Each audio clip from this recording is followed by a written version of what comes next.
गोजोननाय मोनदों आरोना आंखौ बेफोरबायसा बरायफैदों न'आव फैना बरायफैदों।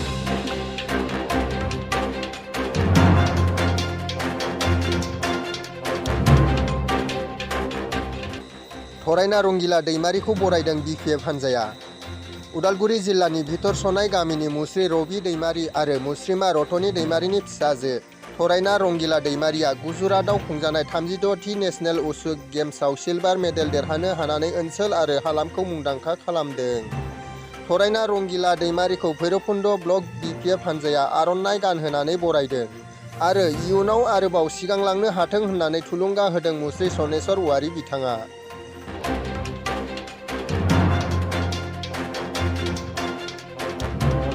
खोनानानै खोब मोजां मोनदों जा नैबे भितरसनाय गामिनि मुस्रि रबि दैमारिनि आरो मुस्रिमा रतनि दैमारिनि आंगो फिसाजो थरायना रंगिला दैमारिया बावैसो सिगां जोंहा 36 नेशनेल गेम्सआव जितु उसु खेलायाव जोंहा सेकेन्ड प्राइज सिलभार मेडेल मोनदों।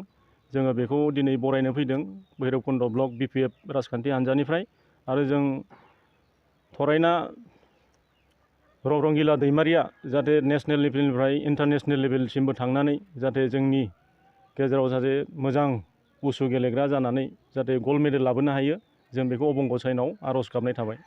लाइमोन सेंग्रा सिख्लाफोरा खेलायावबो गोसो होनांगौ।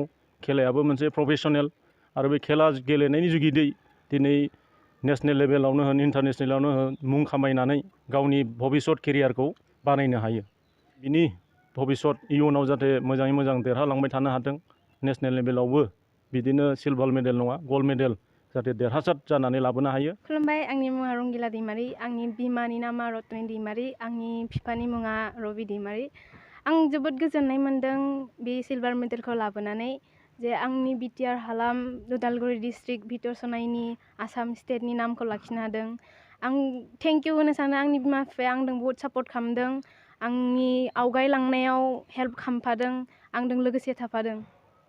आं 2013आवहाय जोंनि स्कुलावहाय फैदोंमोन सेल्फ डिफेन्सनि थाखाय, बेयावनो गेलेनानै बिदिनो गोसो जानाय गोसो दुंलांनानै बिदिनो गेलेलांदों आरो आं खावलायनो सानदों आंजों बिदिनो लोगोसे अराय सम थाफा रायजो राजाफोरनि BTR हालामनि अननायफोरा थाफाबासो आं बिदिनो आवगायलांनो हागोन। आरो आं थेंक इउ होनो सानदों बिसांखिनि गासिबो आंखौ बिसांखिनि बरायदों, गासिबो मान सनमान होदों। गोजोननाय मोन्दों आरोना आंखौ बेफोरबायसा बरायफैदों, न'आव फैना बरायफैदों।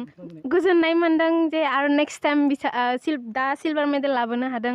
आं सानदों जे आरो बिसोरनि थाखाय आरोबाव नेक्स्ट टाइमाव गल्ड मेडेलखौनो लाबोनो हागोन आरो इन्टारनेशनेल लेभेलाव मेडेल लाबोनो हागोन।